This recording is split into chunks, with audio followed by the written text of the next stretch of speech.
நபி ஸல்லல்லாஹு அலைஹி வஸல்லம் அவங்க நமக்கு நிறைய விஷயங்களை சொல்லி தந்திருக்காங்க. அதுல இன்னொரு குறிப்பான விஷயம் பேரண்டிங்கோட விஷயம். இன்னைக்கு ஒரு யூத்தா இருக்கக்கூடிய யங் ஜெனரேஷன் தங்களுடைய பெற்றோர்களை எப்படி பாத்துக்குது அப்படின்றது நம்ம எல்லோருக்கும் தெரியும். அது எப்படி பாத்துக்கணும், எப்படி குர்ஆன் சொன்னா நமக்கு வழிகாட்டுது.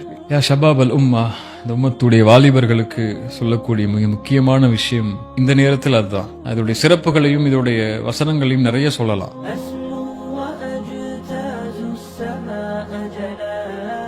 ஒரு முஸ்லிமுக்கு துன்யாவே தீன் தான் இல்லையா? கண்டிப்பா. இஸ்லாம் தொழுகையை மட்டும்தான் மார்க்கம்னு சொல்லல. இஸ்லாம் ஹஜ்ஜை மட்டும்தான் மார்க்கம்னு சொல்லல. இஸ்லாம் ஒரு நீங்க ஜக்காத் கொடுக்கறதும் தான தர்மங்கள் செய்யறத மட்டும்தான் மார்க்கம்னு சொல்லல. ஒரு சகோதரனுக்கு முன்னால் புன்சிரிப்பு செய்யறதும் மார்க்கம் தான். உதாரணமா ஹம்ர், இந்த ஆல்கஹால் அப்படின்றது இன்னைக்கு ரொம்ப நார்மலைஸ் ஆயிடுச்சு. இத பத்தி இஸ்லாம் என்ன நம்மளுக்கு வலியுறுத்துது? மது அப்படிங்கிறது ஹம்ர் அப்படின்னா மஹாமர் அல் அக்ல் அப்படின்னு சொல்லுவாங்க. மூளையை மயக்கடிக்கக்கூடிய ஒன்றுதான் மது.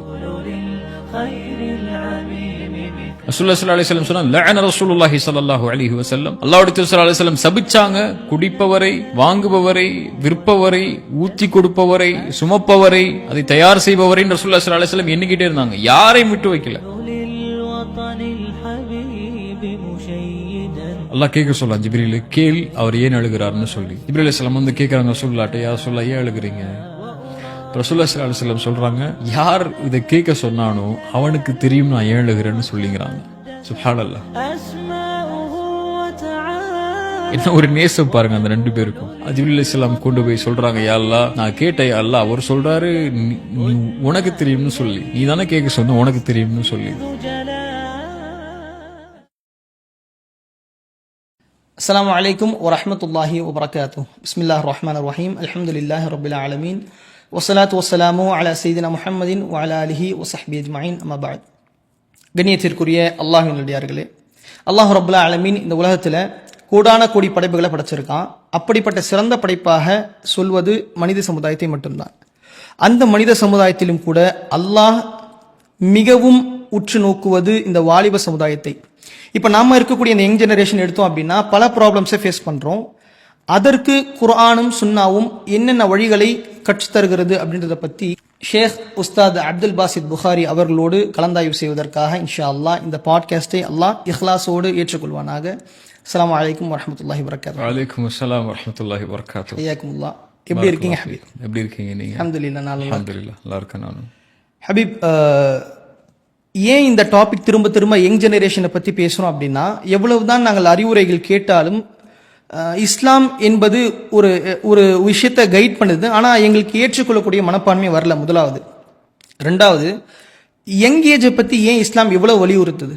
இஸ்லாம் மட்டும் இல்லை, உலகத்தில் எல்லா சமூகமும் சரி அல்லது எல்லா மனித இனமும் சரி மிகவும் குறிப்பாக கவனிக்கக்கூடிய பருவம்ங்கிறது இந்த வாலிப பருவம் தான்.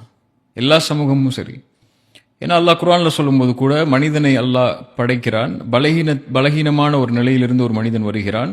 அந்த பலகீனமான நிலைக்கு அப்புறம் மின் பஅதி தஅஃபின் குவா, உறுதியான ஒரு பருவத்திற்கு அல்லாஹ் கொண்டு வர்றான். அதுக்கப்புறம் அந்த கூவத்தான் அந்த பருவத்துக்கு அப்புறம் மறுபடியும் பலகீனமான ஒரு பருவத்துக்கு இறைவன் கொண்டு போறான். நரைகள் வருது அப்படின்னு குர்ஆன் சொல்லுது. அதாவது குழந்தை பருவம்ங்கிறது ஒரு பலகீனமான பருவம். அதாவது அவனால எதையுமே செய்ய முடியாத, இன்னொருத்தருடைய உதவியோட தான் அவன் செய்ய முடியுங்கிற ஒரு பருவம் குழந்தை பருவம். அந்த பருவத்திலிருந்து அவன் மீண்டு எல்லாத்தையும் தன்னுடைய பெற்றோர்கள்ட்ட இருந்தோ தன்னை சார்ந்து வாழக்கூடிய மக்கள்கிட்ட இருந்தோ கத்துக்கிட்டு ஒரு பலமுள்ள ஒரு பருவத்துக்கு வருவான். அவனால எல்லாத்தையும் செய்ய முடியும், அவனால எதையுமே யோசிக்க முடியும், சிந்திக்க முடியும், அவன் என்ன நினைக்கிறானோ அதை நோக்கி அவனால் நகர முடியும். அந்த பருவத்துக்கு அப்புறம் அவன் அதை முடிச்சதுக்கு அப்புறம் மறுபடியும் அவன் பலகீனமான ஒரு முதுமையுடைய பருவத்துக்கு போயிடுறான். அதுக்கப்புறம் நரைகள் வருது, அவன் வயதாயிடுறான், மரணம் ஆயிடுறான். இந்த 3 பருவம் தான், குழந்தை பருவம், வாலிப பருவம், முதுமை பருவம். இந்த 2 பருவத்திலையும், குழந்தை பருவத்திலையும் முதுமை பருவத்திலையும் பலகீனமான மனிதன், அவனால் எதையும் செய்ய முடியாது, யாருடைய துணையோட தான் செய்ய முடியும். ஆனா இந்த வாலிப பருவத்தை தான் கூவத் அப்படின்னு குர்ஆன் சொல்லுது, பலமுள்ள பருவம். இந்த பருவத்துல தான் அவன் நினைக்கக்கூடிய எல்லா விஷயங்களையும் சாதிக்க முடியும், செய்ய முடியும். அவனால இயற்கையாகவே எல்லாத்தையும் நோக்கி நகர முடியும். அவன் இலக்கை நோக்கி, லட்சியத்தை நோக்கி, அவனுடைய குறிக்கோளை நோக்கி, அவன் எதிர்காலத்தை எப்படி அமைக்கணுங்கிறத நோக்கி அவனால் நகர முடியக்கூடிய பருவம் இந்த வாலிப பருவம் தான். அதெல்லாம் தான் ரசூலுல்லாஹி ஸல்லல்லாஹு அலைஹி வஸல்லம் சொன்னாங்க, 5க்கு முன்னால் 5ஐ தேடிக்கொள்ளுங்கன்னாங்க. 5 விஷயம் வர்றதுக்கு முன்னாடி 5 விஷயத்தை நீங்க வச்சுக்கோங்க. அதுல முதல்ல அல்லாஹ்வுடைய தூதர் ஸல்லல்லாஹு அலைஹி வஸல்லம் சொன்னது, உன் வயோதிகம் உன்னை வந்தடைவதற்கு முன்னால் வாலிபத்தை தேடிக்கொள்னாங்க. ஏன்னா இந்த வாலிபம் தான் உன்னால இந்த உலகத்தை நோக்கியும் மறுமைக்காக நீ வைக்கக்கூடிய இலக்கை நோக்கியும் நகருவதற்கு உள்ள பருவம். அதனால தான் இஸ்லாமும் சரி மற்ற சமூகமும் சரி இந்த வாலிப பருவத்தை வந்து மிக மிக மிக நேர்த்தியா சரியான முறையில வழிகாட்டணும்னு நினைக்குது. விவேகானந்தர்னு ஒருத்தர் இருக்கார்ல, அவர் கூட சொல்லக்கூடிய விஷயங்களை நீங்க கேள்விப்பட்டிருப்பீங்க. 100 வாலிபர்களை இடத்துல கொடுங்க, இந்தியாவை நான் ஒரு உயர்ந்த நாடா ஆக்கி காட்டுறேன்னு சொல்லி அந்த பருவத்துடைய சக்தியும் அந்த பருவம் இருக்கக்கூடிய மனிதர்கள் ஒன்று சேரும் போது இருக்கக்கூடிய சக்தியும் மிக பலமானது. அதனாலதான் இஸ்லாமும் சரி மற்ற சமூகமும் சரி இந்த பருவத்துக்கு மிக முக்கியத்துவம் கொடுக்குதுன்னு நினைக்கிறேன். ஹபீப், இப்போ இன்னைக்கு நாம யங் ஜெனரேஷனா இருக்கக்கூடியவர்கள் ஃபேஸ் பண்ணக்கூடியது புது பிரச்சனைகளா இருக்கு. ஆனா நம்ம இது அப்படியே ரசூல் ஸல்லல்லாஹு அலைஹி வஸல்லம் காலத்துல பார்த்தோம் அப்படின்னா சஹாபாக்கள் பலவிதமான டிஸ்ட்ராக்ஷன்ஸை மேபி ஃபேஸ் பண்ணியிருக்கலாம். அதை நம்ம வாழ்க்கை வரலாறாக பார்க்குறோம். நபி ஸல்லல்லாஹு அலைஹி வஸல்லம் எப்படி சஹாபாக்களை வழி நடத்தினாங்க, அதை பத்தி கொஞ்சம் சொல்லுங்க. ரசூலுல்லாஹி ஸல்லல்லாஹு அலைஹி வஸல்லம் காலத்தை பார்த்தீங்கன்னா அல்லாஹ்வுடைய தூதர் ஸல்லல்லாஹு அலைஹி வஸல்லம் இருந்த பெரும்பான்மை மக்கள் சமூகத்துல பெரும்பான்மை சஹாபாக்கள் வந்து வாலிபர்கள் தான். அனஸ் இப்னு மாலிக் ரலியல்லாஹு அன்ஹு சொல்றாங்க, மதீனாவுக்குள்ள ரசூலுல்லாஹி ஸல்லல்லாஹு அலைஹி வஸல்லம் நுழையும் போது அபூபக்கர் ரலியல்லாஹு அன்ஹுக்கு மட்டும் தான் நரைமுடி இருந்துச்சு. அவங்க மட்டும் அதை மறைக்கவும் ஹன்னா போன்ற மருதானியை வச்சு மறைச்சிருந்தாங்க. மற்ற பெரும்பான்மை கூட இருந்த எல்லா கூட்டமும் சஹாபாக்கள்ல எல்லாருமே வாலிபர்கள் தான். அதுவும் சிறிய வயதையுடைய வாலிபர்கள் தான் அதிகம். 20 வயசுல இருந்து 30 வயசுக்குள்ள இருக்கக்கூடிய சஹாபாக்களை விட 10 வயசுல இருந்து 20 வயசுக்குள்ள சஹாபாக்கள் அதிகம் இஸ்லாம் ஆரம்பத்தில் ஏற்றது. அலி பின் அபி தாலிப் அவங்க 20 வயசுக்கு உட்பட்டவங்க. முஸ்அப் இப்னு உமைர் ரலியல்லாஹு அன்ஹு 20 வயசுக்கு உட்பட்டவங்க. தல்ஹா ரலியல்லாஹு அன்ஹு அவங்களும் சிறிய வயது. அப்துல்லா இப்னு அப்பாஸ் சிறிய வயது. ஜாஃபர் இப்னு அபி தாலிப் சிறிய வயது. இத்தனை பெரும்பான்மை சஹாபாக்கள், நம்ம பெரிய பெரிய சஹாபாக்கள்னு சொல்ற முஆத் இப்னு ஜபல் ரலியல்லாஹு அன்ஹு சிறிய வயது. உமர் இப்னு கத்தாப் சிறிய வயது. அபூபக்கர் ரலியல்லாஹு அன்ஹு 38 வயது. ரசூலுல்லாஹி ஸல்லல்லாஹு அலைஹி வஸல்லம் 40 வயது.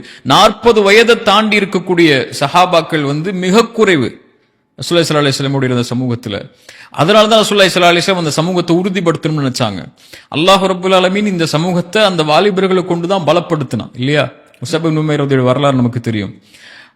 ஜாஃபர் இப்னு அபி தாலிப் ரலியல்லாஹு வரலாறு தெரியும். ஜாஃபர் இப்னு அபி தாலிப் தான் அபிசீனியாவை நோக்கி பயணம் செஞ்சு அந்த அரசருக்கு முன்னாடி யார் இஸ்லாம் எடுத்து சொல்லி நம்மளை வந்து இந்த நாட்டுக்குள்ள நுழையிறதுக்கு உதவியா இருப்பாங்கன்னு சஹாபாக்கள் தேர்ந்தெடுத்ததுல முன்னாடி போனது ஜாஃபர் அபி தாலிப். 18 வயது வாலிபர் அவர். 18ல இருந்து 20 வயதுக்குள்ள வாலிபர் தான் அவர் இல்லையா? அல்லாஹ் இந்த சமூகத்தையே அவங்களுக்கு கொண்டு தான் பலப்படுத்தியிருக்கான். அதனால தான் ரசூலுல்லாஹி ஸல்லல்லாஹு அலைஹி வஸல்லம் அதிக முக்கியத்துவம் கொடுத்தாங்க சஹாபாக்கள்ல வாலிபர்களுக்கு முன்னிலைப்படுத்துவதில். ஹபீப், இப்போ நம்ம ஒரு சில சஹாபாக்களுடைய வரலாறுகளை படிக்கிறோம். அல்லாஹ் அவர்களுக்கு எவ்வளவு துன்புறுத்தல் நடந்தாலும் சஹாபாக்கள் அது வந்து மிகப்பெரிய ஒரு ஆயுதமா தீனை வச்சிருந்தாங்க. நாம கேட்டதுல நிறைய சஹாபாக்கள் இருக்காங்க. இப்போ உதாரணமா முஸஅப் இப்னு உமைர் போன்ற பல சஹாபாக்கள் இருக்காங்க. உதாரணமா ஹப்பாப் இப்னு அர்த் ரலியல்லாஹு அன்ஹு. எனக்கு வந்து ஒரு சில சஹாபாக்கள், உதாரணமா ஹப்பாப் இப்னு அர்த் ரலியல்லாஹு அன்ஹு அவங்களுடைய சம்பவங்கள் கேட்கும் பொழுதெல்லாம் பல விஷயங்கள் நம்மளுக்கு வந்து போகுது. உங்களுக்கு எந்த ஒரு சஹாபியுடைய விஷயம் வந்து இந்த மாதிரி இந்த யூத்துடைய கான்ட்ரிபியூஷன் மிகப்பெரிய இருந்தது அப்படின்றத நீங்க யோசிக்கிறீங்க? அடிக்கடி நான் நினைவு கூறக்கூடிய ஒரு நபித்தோழர், அடிக்கடி மக்கா மதீனாவுக்கு போறதுனால அதிகமா எனக்கு மனசுல வரக்கூடிய ஒரே நபித்தோழர் வந்து முஸஅப் இப்னு உமைர் ரலியல்லாஹு அன்ஹு. நான் மக்காவும் மதீனாவும் அவருக்கு ரொம்ப நெருக்கமானது. ஏன்னு சொன்னா மக்காவுடைய ஆரம்ப கால அழைப்பு பணியில இஸ்லாமை ஏற்றுக்கொண்ட மக்காவுடைய செல்வந்தர்களுடைய குடும்பத்திலிருந்து வந்த ஒரு முஸஅப் இல்லையா? உங்களுக்கு கேள்விப்பட்டிருப்பீங்க. முஸஅப் உடைய செல்வத்தை நீங்க பாதியாக்கி மக்கால இருக்கக்கூடிய பலருடைய செல்வத்தை ஒன்னு சேர்த்தாலும் ஈடாகாது. அவ்வளவு பெரிய செல்வந்தர் அவர். காலையில் ஒரு ஆடை, மாலை ஒரு ஆடை, இரவு ஒரு ஆடை, காலை உணவு, மதிய உணவு, இரவு உணவு அப்படின்னு வறுமை இருக்கும்போது கூட நறுமணங்களை பூசிக்கொண்டு தெருக்களில் நடக்கும்போது மாலை வரை நறுமணம் இருக்கக்கூடிய அளவுக்குள்ள விலை உயர்ந்த எல்லா ஆடைகளும் வசதிகளும் உள்ள ஒரு தோழர் அல்லாஹ்வுடைய தீனை ஏற்றுக்கொண்ட ஒரே காரணத்துக்காக வீட்டை விட்டு துரத்தப்படுறாரு. அம்மா வந்து போயிருன்னுறாங்க. அபிசீனியாவுக்கு ஹிஜ்ரத் போறாரு, திரும்பி வர்றாரு. அவங்க அம்மாவை பார்க்காம ரசூலுல்லாஹி ஸல்லல்லாஹு அலைஹி வஸல்லம் பார்க்க போறாங்க. அம்மா கூப்பிட்டு கேட்கிறாங்க, நான் ஒன்னு பெற்றிருக்கேன், வளர்த்திருக்கேன், நீ என்ன ரசூலுல்லாங்கிற ஒரு முஹம்மதுங்கிற ஸல்லல்லாஹு அலைஹி வஸல்லம் வந்ததுக்கு அப்புறம் அவரை நீ சந்திக்க போற அளவுக்கு முக்கியமாயிட்டாரா? இதுக்கப்புறம் உனக்கும் எனக்கும் தொடர்பு இல்லைங்கிறாங்க. ஒரு தாயிட்ட சொன்ன ஒரு வார்த்தை முக்கியமானது. அவர் சொன்ன, தாயே, நீங்க என்ன வந்து ஒரு வயிற்றுடைய இருள்ல இருந்து, கருவறையுடைய இருள்ல இருந்து என்ன வெளியே கொண்டு வந்திருக்கீங்க. ஆனா முஹம்மது ஸல்லல்லாஹு அலைஹி வஸல்லம் என்ன இந்த உலகத்துடைய அநீதத்தின் இருள்ல இருந்து வெளியே கொண்டு வந்திருக்காரு. அவரை தான் நான் நேசிக்க முடியும் உங்களை விட. அவருடைய பாதையை தான் நான் தேர்ந்தெடுத்து போக முடியுங்கிறாங்க இல்லையா?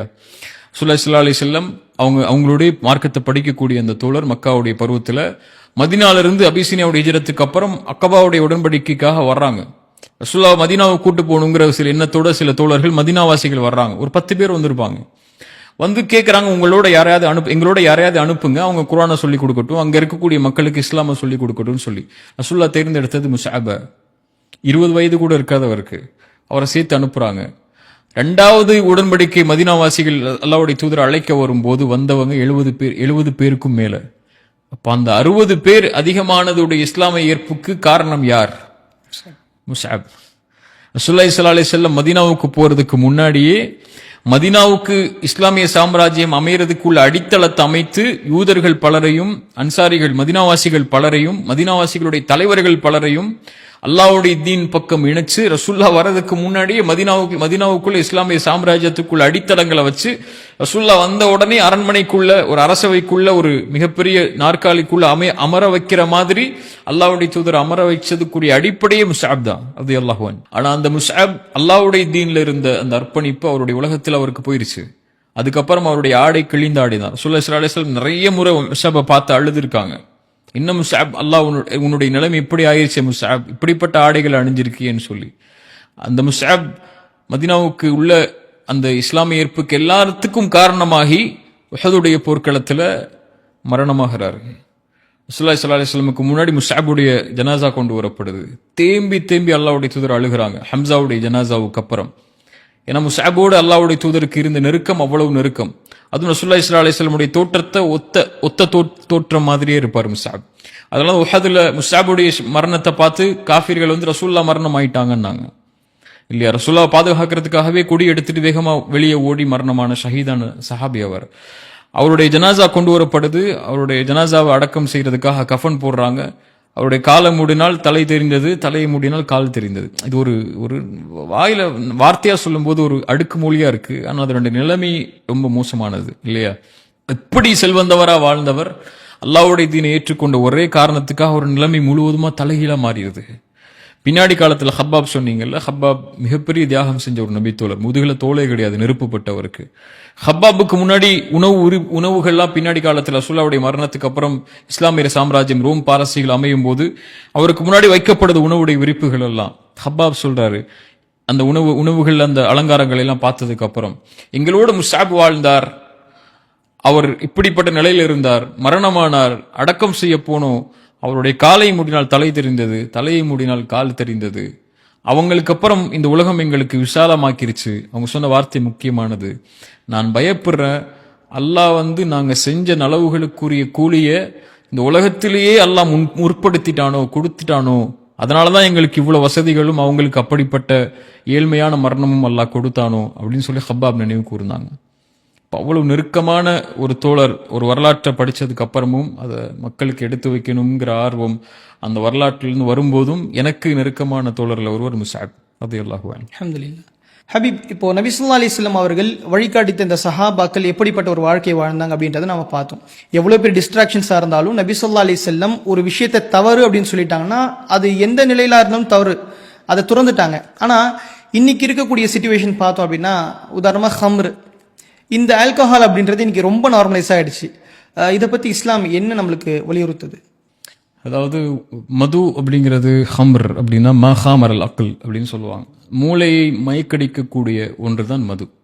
மதுங்கிற ரசூலுல்லாஹி ஸல்லல்லாஹு அலைஹி வஸல்லம் காலத்துல ஒயின் இன்னைக்கு சொல்லக்கூடிய பேர்கள் ரசூலுல்லாஹி ஸல்லல்லாஹு அலைஹி வஸல்லம் காலத்துல இல்ல, மது தான் இருந்துச்சு, போதை தரக்கூடிய ஒன்று. இப்ப மூளையை மயங்கடிக்கக்கூடிய எதுவை ஒரு மனிதன் அருந்தினாலும் எதை பயன்படுத்தினாலும், அது வந்து லிக்யூட் வாயிலா இருந்தாலும் சரி, இன்ஜெக்ஷன் வாயிலா இருந்தாலும் சரி, இன்னைக்கு ட்ரக்ஸ்லாம் வேற வேற வகையில ஒவ்வொரு வித்தியாசமான ஒரு உருவத்துல வந்துருச்சு. ரசூலுல்லாஹி ஸல்லல்லாஹு அலைஹி வஸல்லம் அதான் சொன்னாங்க, பின்னாடி காலத்துல மதுவை மக்கள் ஹலாலாக்கி கொள்வாங்க, அனுமதிச்சு கொள்வாங்க. யுஸம்மூனஹா பிகைரி இஸ்மிஹா, சுப்ஹானல்லாஹ், வேறொரு பெயர் அதுக்கு பயன்படுத்தி அதை வந்து அனுமதி அளிச்சுப்பாங்கன்னாங்க. ஏன் மதுவை வந்து இஸ்லாம் அவ்வளவு கோபமா அவ்வளவு சாபமா அளிக்கக்கூடிய விஷயமா? அது வந்து ஷைத்தானுடைய செயல், ஃபஜ்தனிபூ, அதை விட்டு விலகிக் கொள்ளுங்கள், இன்னமல் ஹம்ரு வல் மைசிரு வல் அன்சாபு வல் அஸ்லாமு ரிஜ்சும் மின் அமலி ஷைத்தான், ஷைத்தானுடைய செயல்கள்ல ஒன்று. ஃபஜ்தனிபூஹு, அதை விட்டு விலகிக் கொள்ளுங்கள், லஅல்லக்கும் துஃப்லிஹூன், நீங்க வெற்றி அடையணும்னா சொல்லி குர்ஆன் சொல்லுது. ரசூலுல்லாஹி ஸல்லல்லாஹு அலைஹி வஸல்லம் சொன்னா, லஅன ரசூலுல்லாஹி ஸல்லல்லாஹு அலைஹி வஸல்லம், அல்லாஹ்வுடைய தூதர் ஸல்லல்லாஹு அலைஹி வஸல்லம் சபிச்சாங்க குடிப்பவரை, வாங்குபவரை, விற்பவரை, ஊத்தி கொடுப்பவரை, சுமப்பவரை, அதை தயார் செய்பவரை ரசூலுல்லாஹி ஸல்லல்லாஹு அலைஹி வஸல்லம் எண்ணிக்கிட்டே இருந்தாங்க. யாரையும் விட்டு வைக்கல. இந்த சுவடு யாருடைய வாழ்க்கையில இருந்தாலும், யார் இதுக்கு உதவி செஞ்சாலும் அவங்க ஒட்டுமொத்தமா அல்லாஹ்வுடைய தூதருடைய சாபத்துக்கு உண்டானவங்கன்னு ரசூலுல்லாஹி ஸல்லல்லாஹு அலைஹி வஸல்லம் சொன்னாங்க. நாளைக்கு மறுமையில யார் இந்த உலகத்தில் மதுவை தனக்கு அனுமதித்துக் கொள்வானோ அவனுக்கு அல்லாஹ் சொர்க்கத்தின் மதுவை அல்லாஹ் ஹராமாக்கிக் கொள்வான், தடுத்துக் கொள்வான் ரசூலுல்லாஹி ஸல்லல்லாஹு அலைஹி வஸல்லம் சொன்னாங்க.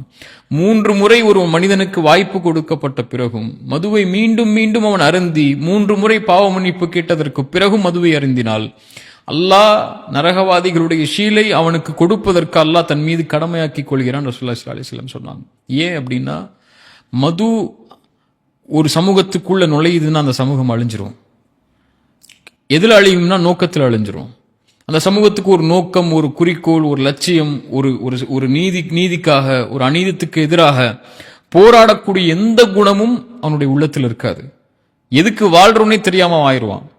அதனாலதான் அல்லாஹ் குர்ஆன்ல சொல்லும்போது வலா தகூனு கல்லதீன நஸ்ஸுல்லாஹ் ஃபஅன்ஸாஹும் அன்ஃபுஸஹும் உலாயிக ஹுமுல் ஃபாஸிகூன். கரெக்ட்டா? உலாயிக ஹுமுல் ஃபாஸிகூன்.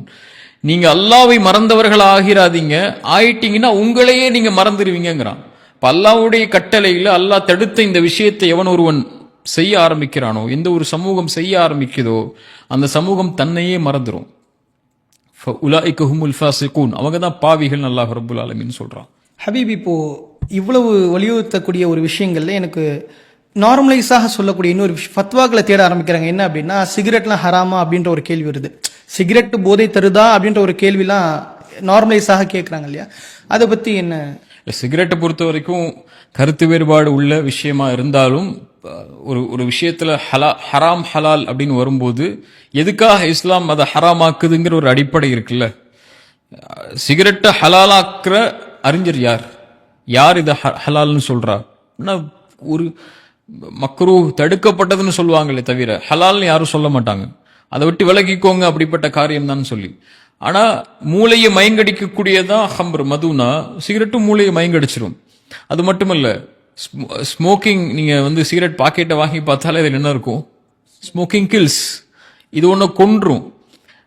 அல்லாஹ் நல்ல விஷயங்களை ஹலாலாக்குகிறான், கெட்ட விஷயங்களை அல்லாஹ் ஹராமாக்குகிறான் தான் அல்லாஹ் குர்ஆன்ல சொல்றான்.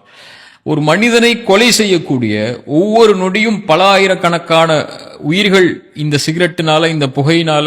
நீங்க எங்க போனாலும், எந்த சென்டருக்கு போனாலும், எந்த ஒரு விஷயத்துக்கு போனாலும் சிகரெட் அடிக்காதீங்க, ஒரு உயிரை கொள்ளும், மதுவும் புகையும் உங்கள் உயிரை கொள்ளும்னு எல்லா இடத்துலையும் அட்வர்டைஸ்மெண்ட் செய்யறாங்க. நாடும் சரி, நாட்டுடைய அரசாங்கமும் சரி, அல்லது எல்லா வழிமுறைகளையும் சரி சொல்லக்கூடிய ஒரு உயிர் எடுக்கக்கூடிய ஒரு விஷயத்த இஸ்லாம் எப்படி ஹலாலாக்கும் நினைக்கிறீங்க? எனக்கு புரியல.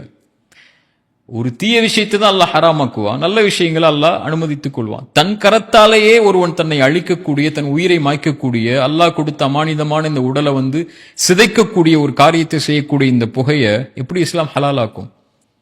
இது அவங்க தங்களை திருப்திப்படுத்துறதுக்காக நான் ஹலால தான் செய்யறேன், இது ஹராம் இல்ல, இது தடுக்கப்பட்டது ஒண்ணுதான், மக்ரூஹ் தான். மக்ரூஹ்னா என்ன? மக்ரூஹ் செஞ்சா அல்லாஹ் அப்படி விட்டுருவான்னு அர்த்தமா? பாவம் அல்லாஹ் எடுத்துக்கொள்ள மாட்டான், நாளைக்கு மறுமையில் அதை குறித்து அல்லாஹ் கேட்க மாட்டான்னு அர்த்தமா?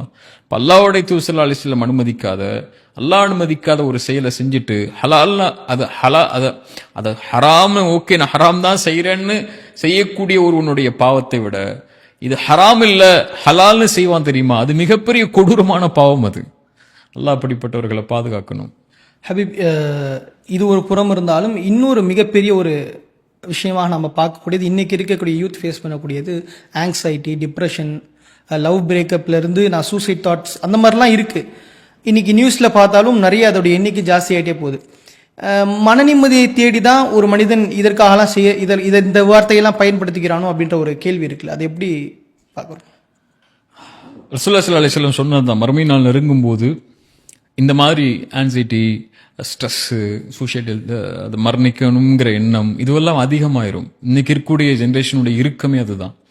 முன்னாடி இந்த ஜென்ரேஷனுடைய தற்கொலைகளுடைய எண்ணிக்கையும், ரூம்ல அடைச்சு கொண்டு இருட்டில் உட்காரக்கூடிய எண்ணிக்கையும், இன்னைக்கு இருக்கக்கூடிய ஜென்ரேஷனுடைய எண்ணிக்கையும் ரொம்ப அதிகம் இல்லையா? ரசூலுல்லாஹி ஸல்லல்லாஹு அலைஹி வஸல்லம் சொன்னாங்க, மறுமை நாள் நெருங்கிறதுக்கு முன்னாடி மன்னரிகள், அதாவது செத்து போன அந்த இடத்தை பார்த்து மனிதன் சொல்லுவான், உன் இடத்துல நான் இருக்கக்கூடாதான்னு ஆசைப்படுறேம்மா.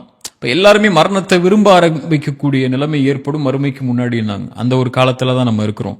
எங்க பார்த்தாலும், யாரை பார்த்தாலும் சோகமா, யாரை பார்த்தாலும் மகிழ்ச்சி இல்லாம, யாரை பார்த்தாலும் எப்ப பார்த்தாலும் இருள்ல உட்கார்ந்து இருக்க மாதிரி, ஐயோ வாழ்க்கை என்னடா வாழ்க்கைங்கிற சொல்ற மாதிரி தான் எல்லாருடைய பெரும்பான்மை மனிதர்களுடைய வாழ்க்கை இருக்கு. அதுல அப்படி இருக்கக்கூடிய நேரத்துல அதுல இருந்து வெளியே ஓடுறதுக்குள்ள காரியங்களை நோக்கம் இல்லாதவங்க, வாழ்க்கைக்கு எதுக்காக வந்திருக்கோம், எதை நோக்கி நம்ம போறோம், நமக்குன்னு ஒரு வாழ்க்கை இருக்கு இதுக்கப்புறம்ங்கிற எண்ணம் இல்லாதவர்கள் எடுத்துக்கொள்ளக்கூடியது என்ன, ஸ்ட்ரெஸ் ஆயிட்டாங்களா, அல்லது அவங்க வாழ்க்கையில் எதிராக ஒன்று தோத்துட்டாங்களா, நீங்க சொல்லுங்க, லவ் பிரேக்கப் ஆயிடுச்சா, என்ன செய்வாங்க, போய் மது குடிப்பாங்க, போய் சிகரெட் அடிப்பாங்க, போய் போதை பழக்கத்துக்கு அடிமையாவாங்க, அல்லது தான் வாழ்க்கையே முடிஞ்சு போச்சுன்னு சொல்லி எதுவுமே செய்யாம ஸ்ட்ரெஸ்ன்னு சொல்லிட்டு ஸ்ட்ரெஸ்ஸா இருக்கேன்னு சொல்லி இருட்டில் உட்காந்துருப்பாங்க. ஆனா ஒரு முஃமினுக்கு, இறை நம்பிக்கை கொண்டவனுக்கு இப்படி வாழ்க்கையில நிம்மதியற்ற சோதனைகள் வராம எல்லாருக்கும் இருக்காது. எல்லாருக்கும் சோதனைகள் வரும், நல்லவங்களுக்கும் வரும், கெட்டவங்களுக்கும் வரும். எல்லாரையும் மனிதன் பிறந்தாலே வல்லனபுல் ஒன்னக்கும் நல்லா சொல்லிட்டான், உங்களை சோதிச்சுதான் ஆவேன்னு சொல்லிட்டான். ஸல்லல்லாஹு அலைஹி வஸல்லம் சொன்னாங்க, அல்லாஹ் இந்த உலகத்திலேயே அதிகமா அஷத்து பலா, இந்த உலகத்திலேயே அதிகமா சோதிக்கப்பட்டது யார்? நபிமார்கள்னு சொன்னாங்க. அதற்கு பிறகு வந்தவங்க. நீங்க எவ்வளவு ஒரு மனிதனுடைய சோதனை அல்லாஹ் எப்படி கொடுப்பான்னா அவனுடைய மார்க்கத்துக்கு தக்கன கொடுப்பான்னாங்க. நீ எவ்வளவு மார்க்கத்துல உறுதியா இருக்கியோ அவ்வளவு உறுதியான சோதனைகள் உனக்கு வரும்னாங்க. அப்ப எல்லாரையும் அல்லாஹ் சோதிப்பான், பாவி நல்லவன்னு வராம. இப்ப சோதனை வரும்போது இறை நம்பிக்கை கொண்டவனுக்கு குர்ஆன் கொடுக்கக்கூடிய வழி, அலா பிதிக்ரில்லாஹி தத்மஇன்னுல் குலூப், அல்லாஹ்வுடைய நினைவுக்கு வா, அல்லாஹ்வின் பக்கம் வா, அங்கதான் உனக்கு நிம்மதி இருக்கு. தொழுகைக்கு வா, அதுதான் உனக்கு நிம்மதி இருக்கு. உனக்கு இந்த உலகத்துல சிரமங்களை தாண்டி சோதனைகளை தாண்டி நிக்க முடியலையா, சுஜூதுல விழுந்து ரப்புக்கு முன்னாடி அல்லாஹ்வுடைய நினைவுல, அலா பிதிக்ரில்லாஹி தத்மஇன்னுல் குலூப், அவனுடைய நினைவுல தான் உன்னுடைய உள்ளத்துடைய அமைதி இருக்கு. அல்லாஹ்வுடைய அமைதியை நோக்கி தான், அல்லாஹ்வுடைய நினைவை நோக்கி தான். சோதனையிலிருந்து வெளியே வரணும்னா யார் நாடனா முடியும்? இந்த ஸ்ட்ரெஸ்ல இருந்து வெளியே வரணும்னா யார் நாடனா முடியும்? யாருடைய கையில இந்த இருளை, என் வாழ்க்கையில் இருக்கக்கூடிய இந்த இருளை வெளிச்சமாக்க முடியும்? எனக்கு இருக்கக்கூடிய சிரமங்களை நீக்க முடியும்? அல்லது இதை விட சிறந்த ஒன்றை அல்லாஹ் எனக்கு கொடுக்க முடியும்? யார் கொடுக்க முடியும்? அல்லாஹ். அவனின் பக்கம் தான் போவான். ஷைத்தானை நாடக்கூடியவங்க தான் இந்த மாதிரி செயல்பாடுகள் பக்கம் போய் தன்னை அழிச்சு கொள்வாங்க. சோதனை வந்தவன் ஒரு இறை நம்பிக்கை கொண்டவன் அல்லாஹ்வின் பக்கம் போய் அதுல இருந்து வெளியே வரக்கூடிய, அதுல நிம்மதி தேடக்கூடிய இடங்களுக்கு போயிடுவான். இதான் இறை நம்பிக்கை கொண்டவனுடைய பண்பா இருக்கும். ஹபீப், இப்போ இன்னைக்கு இருக்கக்கூடிய சிச்சுவேஷன்ல நாம தொழுகையிலிருந்து தூரமாகிறோமோ அப்படின்ற ஒரு, தொழுகை தொழுதாலும் அது அல்லாஹ்விற்காக தான் தொழுகிறோமா அப்படின்ற ஒரு கேள்வி வருது. தொழுகையின் மூலியமாக நம்ம என்னென்ன விஷயங்களை பெற்றுக்கொள்ளலாம்? தொழுகை தான் இறை நம்பிக்கை கொண்டவனுடைய அடிப்படையே. ஒரு மனிதன் தொழுகையை தன்னுடைய வாழ்க்கையில கடமையான தொழுகையை, குறிப்பா கடமையான தொழுகையை ஒரு இறை நம்பிக்கை கொண்டவன் எடுத்துக்கொள்ளன்னா அவன் அவ்வளவுதான், அல்லாஹ்விடம் இருந்து தூரமாயிட்டான். அல்லாஹ்வும் இவன் அல்லாஹ் விட்டு தூரமாகிறதுக்கு முன்னாடியே தொழுகை இல்லாதவனிடம் இருந்து அல்லாஹ் அவனை விட்டு தூரமாயிருவான். ஒரு மனிதனுக்கு இறைவன் கொடுக்கக்கூடிய மிகப்பெரிய தண்டனை அவனை விட்டு தூரமாகிறது, அவனுடைய கண்காணிப்பை விட்டு தூரமாகிறது. அந்த கண்காணிப்பை விட்டு இறைவன் தூரமாகிட்டான்னா, அவனை நேர்வழிப்படுத்துறதுலையோ, அவனுக்கு ரஹ்மத் செய்யறதுலையோ, இரக்கம் காட்டுறதுலையோ இறைவன் தூரமாயிட்டான்னா அதை விட பெரிய தண்டனை எதுவுமே இல்லை. அதனால தான் ரசூலுல்லாஹி ஸல்லல்லாஹு அலைஹி வஸல்லம், அல்லஹதுல்லதி பைனனா வ பைனஹும் அஸ்ஸலா, எமக்கும் இறை நம்பிக்கை கொண்டவங்களுக்கும் இறைவனை மறுத்து வாழக்கூடியவர்களுக்கும் உள்ள உடன்படிக்கை தொழுகைன்னு சொன்னாங்க. அதை ஒருத்தர் செஞ்சுட்டான்னா ஃபக்கது கஃபர், இறைவனை மறுத்துட்டான்னு சொன்னாங்க இல்லையா? ஒரே ஒரு விஷயம் தான் ரசூலுல்லாஹி ஸல்லல்லாஹு அலைஹி வஸல்லம் சொன்னாங்க, யார் ஃபஜ்ரை தொழுவாரோ அவர் அல்லாஹ்வின் பாதுகாப்பில் இருப்பார் இல்லையா? அப்படி ஆப்போசிட்டா சொல்லுங்க, யார் ஃபஜ்ரை தொழவில்லையோ அல்லாஹ்வுடைய தண்டனை இருப்பார், பாதுகாப்பில் இருக்க மாட்டார். அல்லாஹ்வுடைய பாதுகாப்புல இல்லாததை விட என்ன தண்டனை இருக்க முடியும் ஒரு மனிதனுக்கு? அவன் எங்க போய் நிம்மதியை தேட முடியும்? அதுக்கப்புறம் எங்க போய் வாழ்க்கையில் இருக்கக்கூடிய சோகங்களுக்குள்ள வழிகளை தேட முடியும்? தொழுகை தான் அடிப்படை. இப்போ எந்த ஒரு குறிப்பாக நீங்கள் யங் ஜெனரேஷனை பற்றி கேட்கறதுனால நான் சொல்கிறேன், இன்னைக்கு இருக்கக்கூடிய எல்லா பிரச்சனைகளுக்கும் ஒரு மிகப்பெரிய மருந்து, மிகப்பெரிய ஒரு ஆயுதம் உங்கள் கையில் இருக்குன்னா தொழுகை தான். வஸ்தஈனு பிஸ்ஸப்ரி வஸ்ஸலா, சோதனைகள், பிரச்சனைகள், கவலைகள், இறுக்கம், இருள், நஷ்டம், அல்லது உங்கள் வாழ்க்கையில் நீங்கள் நினைக்கிறது கிடைக்கல, நீங்கள் விரும்பிய உறவு கை கூடலை, இப்படி என்னென்ன சோதனைகள் இருக்கோ, வஸ்தஈனு பிஸ்ஸப்ரி வஸ்ஸலா, தொழுகையை கொண்டும் பொறுமையை கொண்டும் உதவி தேடுங்கன்னு அல்லாஹ் சொல்றான். வ இன்னஹா லகபீரத்துன் இல்லா அலல் காஷிஈன், அது சிரமமான காரியம். யாருக்குன்னா அல்லாஹ்வை உள்ளச்சத்தோடு பயப்படாதவங்களுக்கு அது சிரமமான காரியம். அல்லாஹ் உள்ளச்சத்தோடு பயப்படக்கூடியவங்களுக்கு தொழுகை மிக முக்கியமான அடிப்படையான ஒரு ஆயுதம் அவங்களுக்கு. அதை எடுத்துக்கொள்வாங்க. சோதனை வரும்போது அல்லாஹ் முன்னாடி போய் நின்றுவாங்க. அல்லாஹ்வை கரெக்டான முறையில் அஞ்சு நேரம் தொழுகையில கவனம் செலுத்தி அதில் தன்னை ஈடுபட்டு எப்படியாவது சோதனையிலிருந்து வெளியே வர்றதுக்குள்ள வழிகளை தேடிக்கொள்வாங்க.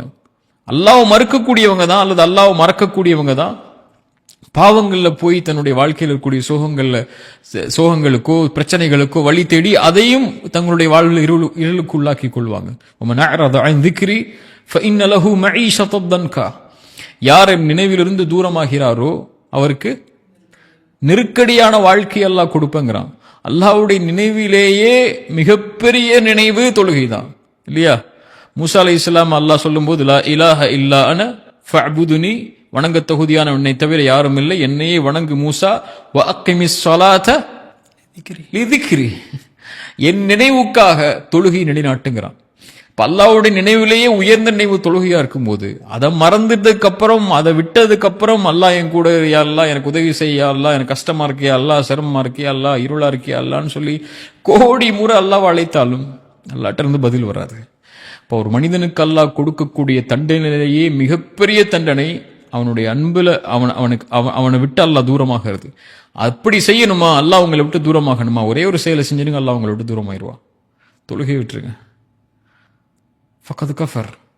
ஹபீப், இப்போ எப்படி ஒரு மனிதன் குறிப்பாக யங்ஸ்டர்ஸ் வந்து தீனையும் துனியாவையும் பேலன்ஸ் பண்ணுறது? ஏன்னா படிக்கிறாங்க, ஒரு கரியரில் போகிறாங்க, வாழ்வில் ஒரு நல்ல தரத்துக்கு வராங்க, அல்லது வேறு ஒரு இடத்துல இருக்காங்க.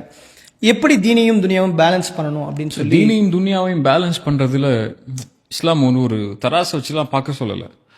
ஒரு முஸ்லீமுக்கு துனியாவே தீன் தான், இல்லையா? கண்டிப்பாக. இஸ்லாம் தொழுகையை மட்டும்தான் மார்க்கம்னு சொல்லலை. இஸ்லாம் ஹஜ்ஜை மட்டும்தான் மார்க்கம்னு சொல்லலை. இஸ்லாம் ஒரு நீங்கள் ஜக்காத் கொடுக்கறதும் தான தர்மங்கள் செய்கிறத மட்டும்தான் மார்க்கம்னு சொல்லலை. ஒரு சகோதரனுக்கு முன்னால் புன்சிரிப்பு செய்கிறதும் மார்க்கம் தான், இல்லையா?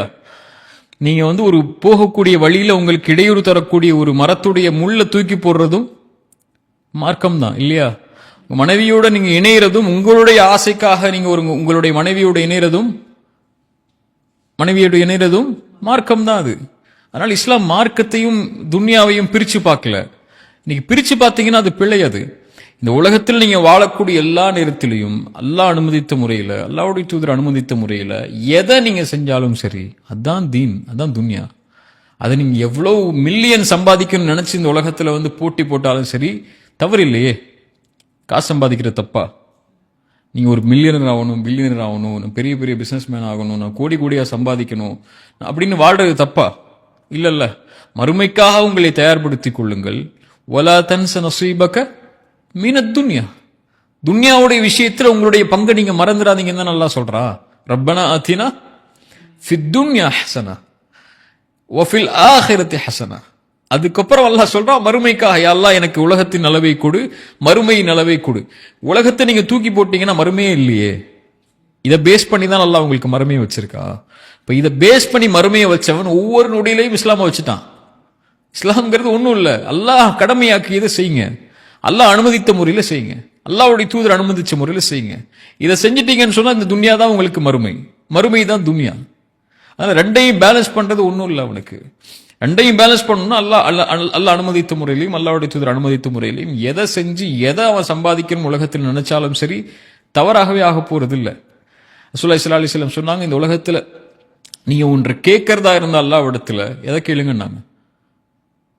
ஜன்னத்துல் ஃபிர்தௌஸ், உயர்ந்த சொர்க்கத்தை கேளுங்கன்னாங்க, இல்லையா? உலகத்தில் இருந்து கொண்டு. அந்த மாதிரி உலகத்துல நீங்க எவ்வளவு போய் இலக்க வச்சு கொண்டு நீங்க உலகத்துடைய காரியங்கள் இருந்தாலும் அது ஹலாலா இருந்தா அதுவும் மறுமை தான். அது காசு சம்பாதிக்கிறதா இருந்தாலும் சரி, படிக்கிறதுல இருந்தாலும் சரி, ஒரு மனைவியை தேர்றதுல இருந்தாலும் சரி, குழந்தைகளை வளர்க்கிறதுல இருந்தாலும் சரி, நீங்க ஒரு பெரிய பெரிய பொசிஷனுக்கு ஆசைப்படுறதுல இருந்தாலும் சரி, எதை நீங்க செய்யறதா இருந்தாலும் சரி, உலகத்துல அல்லாஹ்வுக்காக அல்லாஹ்வுடைய அனுமதிச்ச முறையில இருந்துச்சுன்னா போது, ரெண்டுமே பேலன்ஸ் ஆயிரும். இப்போ இந்த விஷயங்கள்லாம் நான் மாத்திக்கணும், இப்போ இவ்வளவு தூரம் பாவம் செஞ்சுட்டேன் அப்படின்னு ஒரு அடியான் வரான் அல்லாட்ட, யாரை நான் ரோல் மாடலா சூஸ் பண்ணணும்? ஏன்னா இன்னைக்கு சினிமாக்களை பார்த்தோ இல்லை சோஷியல் மீடியாக்களை பார்த்தோ அவர்களை மாதிரி முடிவெட்டுவதும் அவர்களை போல் நான் வேண்டும் அப்படின்னு எண்ணம் கொண்டு வர்றதும் ஒரு மிகப்பெரிய ஒரு விஷயமா பார்க்குறோம். ஸோ நான் யாரை ரோல் மாடலாக எடுத்துக்கணும்? நபி ஸல்லல்லாஹு அலைஹி வஸல்லம் மூலியமாவா? நபி ஸல்லல்லாஹு அலைஹி வஸல்லம் எப்படி வழிகாட்டியிருக்காங்க இந்த மாதிரி விஷயங்கள்ல? நமக்கு ரோல் மாடல், நமக்கு முன்னுதாரணம் அல்லாஹ்வுடைய தூதர் ஸல்லல்லாஹு அலைஹி வஸல்லம் தான். லக்கத் கான லக்கும் ஃபீ ரசூலில்லாஹி உஸ்வத்துன் ஹஸனா. அல்லாஹ்வுடைய தூதரிடத்தில் ஃபீ ரசூலில்லாஹி, அல்லாஹ்வுடைய தூதரிடத்தில் உங்களுக்கு அழகிய முன்மாதிரி இருக்கு. எல்லாம் அவங்க மேல கீழே ஆடை, அவங்களுடைய முகம், அவங்களுடைய தோற்றம், அவங்களுடைய உணவு, அவங்களுடைய பழக்க வழக்கம், அவங்களுடைய வாழ்வு முறை எல்லாம் உங்களுக்கு உஸ்வத்துன் ஹஸனா. அல்லாஹ்வுடைய தூதரையும் அல்லாஹ்வையும் நேசிக்கக்கூடிய ஒரு மனிதன் அல்லாஹ்வுடைய தூதரை தான் முன்மாதிரியா எடுத்துப்பான். நீங்க இன்னைக்கு சோஷியல் மீடியா இன்ஃப்ளூயன்சர்ஸ் அல்லது ஆக்டர்ஸ் அல்லது நீங்க சொல்லக்கூடியவங்க எல்லாம் அதுவெல்லாம் போலியான பிம்பம் இல்லையா? அவங்க வாழ்வு முறை வேற, அவங்க உங்களுக்கு முன்னாடி காட்டுறது வேற, அவங்க வெளியே இருக்கிறது வேற, உள்ள இருக்கிறது வேற. ஆனா வெளியையும் உள்ளேயும் இந்த உலகத்தில் இருக்கக்கூடிய ஒட்டுமொத்த சமூகத்தையும் ரசூலுல்லாஹி ஸல்லல்லாஹு அலைஹி வஸல்லமுடைய வரலாறை நீங்க படிக்கும்போது தெரியும். அவங்க இந்த உலகத்துடைய நபித்துவத்திலிருந்து அவங்க மரணமாகிற வரைக்கும் எத்தனை வயது இருந்தாங்க? 63. 40 வயதிலிருந்து 63 வயது வரைக்கும் 23 வருஷத்துடைய ஒரு மனிதருடைய வாழ்க்கை. அவ்வளவுதான். இன்னைக்கு எனக்கு 30 வயது இருக்கும், உங்களுக்கு எத்தனை வயதுன்னு தெரியல. 23 மனிதருடைய ஒரு வாழ்க்கை, ஒட்டுமொத்த உலகத்துடைய பெரும்பான்மை சமூகத்தை ஒரு மனிதரை அவங்க பார்த்ததில்லை. ரசூலுல்லாஹ் பார்த்திருக்காங்களா இந்த உலகத்துல? யாராவது நம்ம வாழக்கூடிய ஜெனரேஷன்ல பார்த்ததில்லை. அவங்களுடைய உருவம் எப்படி இருக்கும்னு தெரியாது. தலைவர்களுக்கு இருக்கிற மாதிரி சிலைகள் அவங்களுக்கு கிடையாது. அம்பேத்கருக்கோ அல்லது காந்திக்கோ நேருக்கோ அல்லது இந்த உலகத்துல பெரிய பெரிய தலைவர்களா வாழ்ந்து மறைந்த ஹிட்லருக்கோ இந்த மாதிரி பெரிய பெரிய தலைவர்களுக்கோ இந்த மாதிரி சிலைகள் அவங்களுக்கு கிடையாது, உருவம் கிடையாது, எதுவும் அவங்களுக்கு கிடையாது. ஆனா 23 வருடத்துடைய ஒரு மனிதருடைய வாழ்க்கை ஒட்டுமொத்த உலகத்துடைய மனிதத்துடைய பெரும்பான்மை சமூகத்தை அந்த மனிதரை நேசிக்கிற அளவுக்கு ஆக்குதுன்னா, அப்ப அந்த மனிதருடைய வாழ்க்கையை தவிர யாருடைய வாழ்க்கை முன்னுதாரணமா இருக்க முடியும்? இல்லையா? 100ங்கிற புக்கு பத்தி உங்களுக்கு தெரியும். 100 லீடர்ஸ்ங்கிற புக்கு எழுதினவர் கிறிஸ்டின் இல்லையா? அவர் என்ன சொன்னாரு? என் தலைவர் நான் பின்பற்றக்கூடிய ஒரு இயேசு தான், ஜீசஸ் தான். ஆனா ஜீசஸை நான் எல்லா இடத்துலயும் ஃபிட் பண்ணி பார்க்க முடியாது. ஒரு குடும்பத்திலேயோ, நான் ஒரு தொழிலையோ, நான் வேற வேற துறைகள்லையோ ஃபிட் பண்ண, ஒரு போர்க்களத்திலேயோ நான் ஜீசஸை ஃபிட் பண்ணி பார்க்க முடியாது. அவர் அந்த இடத்துல வைக்க முடியல என்னால. ஆனா நான் அந்த ரிலீஜனுக்கு ஆப்போசிட்டான ஒரு இடத்துல தான் வர்றேன். ஆனா எனக்கு இவரை விட்டுட்டு போக முடியல.